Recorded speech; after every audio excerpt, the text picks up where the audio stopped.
E aí pessoal, tudo bem com vocês? Aqui quem fala tá trazendo mais um vídeo comentado para vocês, galera, e dessa vez pra gente falar um pouquinho a respeito da partida que terminou empatada entre Curitiba e São Paulo, 1-1, válido pela terceira rodada do Campeonato Brasileiro, tá? Bom, antes de entrarmos no vídeo de hoje falar um pouquinho a respeito dessa partida, peço muito a ajuda de todos vocês para deixar o like, a inscrição no canal e não se esqueçam também de se inscrever nas minhas outras mídias sociais que estão aparecendo aqui abaixo desse vídeo, ajuda demais, além de tudo é gratuito, beleza, molecada? Bom, sem enrolação então, simbora pro vídeo de hoje, falar um pouquinho dessa partida de hoje que foi, confesso para vocês, bem arrastada, ao menos no primeiro tempo, né, em que eu assisti depois o complemento do segundo tempo, eu peguei logo aos 15 minutos do segundo tempo, então não consegui assistir a partida de forma completa, tá?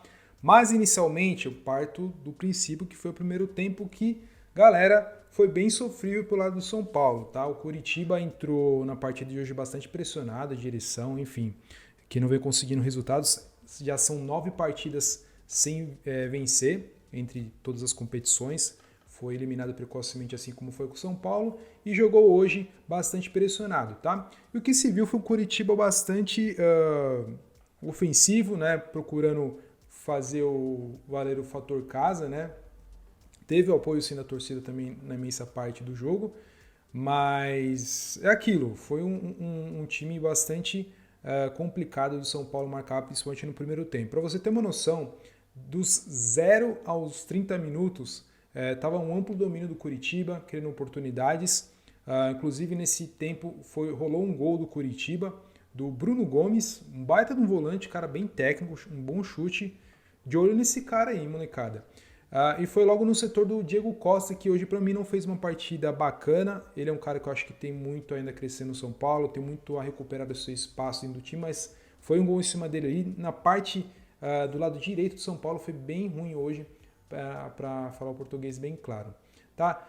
Bom, e o São Paulo começou a crescer um pouquinho aos 30 minutos, depois começou a ter uma distribuição de passes interessante, começou a ter uma construção das jogadas, mas de efetivo mesmo tivemos um chute do Luciano, né, que o goleiro espalmou e depois foi pela linha de fundo, se eu não me engano, e depois um chute do Rodrigo Nestor, ele deu um toquinho ali, deu uma cavadinha na bola ali, meio que de chapa, conseguiu tirar do goleiro, bateu a bola na trave e depois a zaga conseguiu tirar.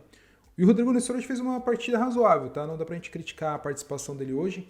Eu acho que no contexto de forma geral fez uma partida razoável. E o São Paulo hoje, eu nem falei para vocês, né? Mas eles entraram com algumas alterações. Tivemos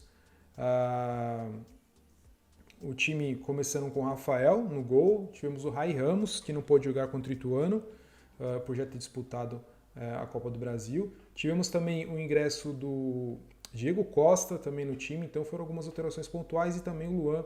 Eu não me lembro se ele começou jogando contra o Ituano, mas tivemos também a dupla de volantes entre ele e também o Pablo Maia, tá?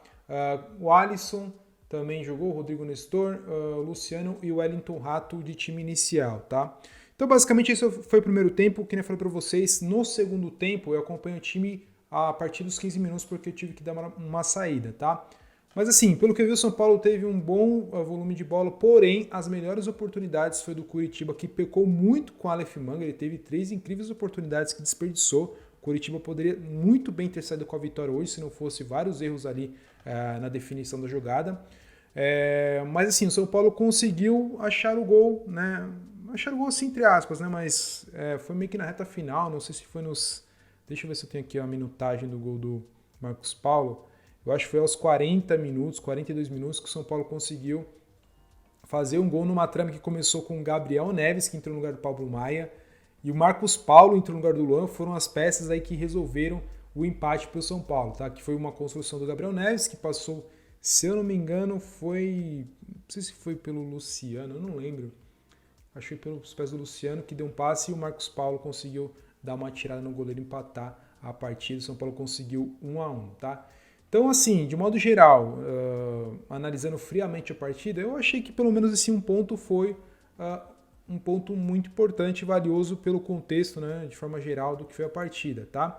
Destaques negativos que eu tenho para falar do São Paulo aqui, cara, eu basicamente usei sempre aqui. O Diego Costa tá retomando, mas tem uma partida muito ruim hoje, tá? Ele foi amplamente dominado na sua faixa de campo ali pelo lado direito. Mais uma vez o Caio Paulista errou demais, cara. Eu não sei o que esse Caio Paulista faz. Ele é um improvisado como jogador de futebol profissional. Eu espero que o senhor Dorival reveja os conceitos dele de escalar esse cara. Por mais que o time seja limitado, eu acho que Caio Paulista atuando no São Paulo é atuar com um jogador a menos. O cara não tem capacidade de fazer um cruzamento, ele não tem capacidade de fazer um chute, seja curto ou longa distância, não tem a capacidade de cruzar uma bola dentro da área. Então, meu filho, você tem que agradecer a Deus todos os dias por você ter se tornado jogador profissional, porque você é muito ruim, cara. Seja como um lateral esquerdo, seja como um ponta, seja como um atacante, você não tem a mínima capacidade de ser o jogador do São Paulo, tá? Obviamente, dificilmente esse vídeo vai chegar na Caio Paulista, mas se eu fosse recomendá-lo, eu iria sugerir para ele repensar sua carreira ou atuar por algum outro clube com menos expressão, porque no São Paulo não tem a mínima capacidade. É um cara muito, muito ruim. Eu espero que o Dorival Júnior reveja os conceitos e reveja também as suas escalações. Temos um elenco bastante limitado, porém, galera, em jogos assim cruciais como o início de torneio, a gente tem que utilizar os melhores, tá? O Gabriel Neves é um cara que ele não pode ser banco nesse time. É um cara que ele dá uma dinâmica muito diferente no meio de campo. É um cara com excelente passe, mano. Não tem como deixar. Foi só o cara entrar também hoje, Marcos Paulo também mais uma vez, que o time mudou a cara. Então, Marcos Paulo é um cara também que vem pedindo passagem no time. Ele vem sendo importante sempre que entra, dá conta do recado. Mais uma partida em que ele faz o gol. Então, assim, Dorival, você já está começando a ter uma noção do que pode ser utilizado ali no São Paulo. Então, Marcos Paulo é um cara que merece ser mais utilizado. Gabriel Neves tem que começar, tem que ser titular. Pablo Maia e Luan são dois volantes com características praticamente idênticas. São volantes de marcação, puramente de marcação. Eu sei que o Pablo Maia tem um bom chute fora da área, o Luan tem aprendido a finalizar também, mas ou é um ou é outro para jogar com o Gabriel Neves, tá? Eu abriria a mão de um desses dois para que o Gabriel Neves jogasse, para dar uma dinâmica. Mesma coisa, o Marcos Paulo, ele é um cara que ele pode fazer muito bem a ponta ali que o São Paulo tanto precisa, jogar talvez um pouquinho mais pelo lado ali do Alisson, que também vem deixando a desejar, mas é um cara que não pode ficar de fora, pelo menos tem que ter uma continuidade agora começando a jogar bola, tá?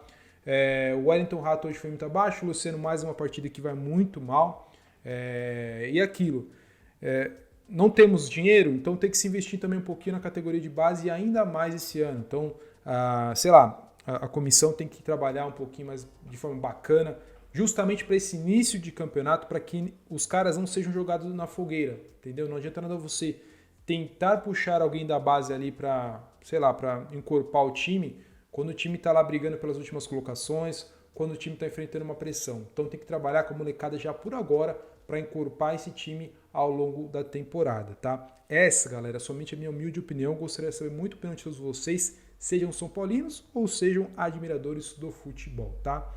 Então, é isso. Empate, 1-1. Terceira partida do Dorival Júnior que se mantém invicto, né? Ele venceu contra o Atlético não, venceu contra o América Mineiro, venceu também... cara, quem que venceu também? Venceu o Ituano e hoje empatou com o Coritiba. São 3 jogos, né? E apenas um gol tomado, que é bem importante, e 5 gols feitos. É isso, né?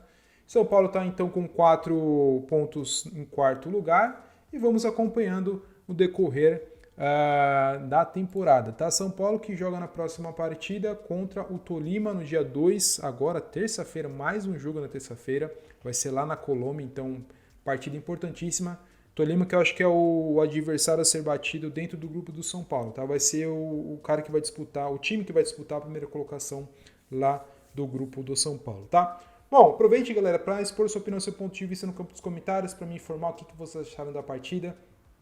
Esse super importante, ajuda demais aqui no engajamento do canal. Vou ficando por aqui, um forte abraço, até mais e valeu!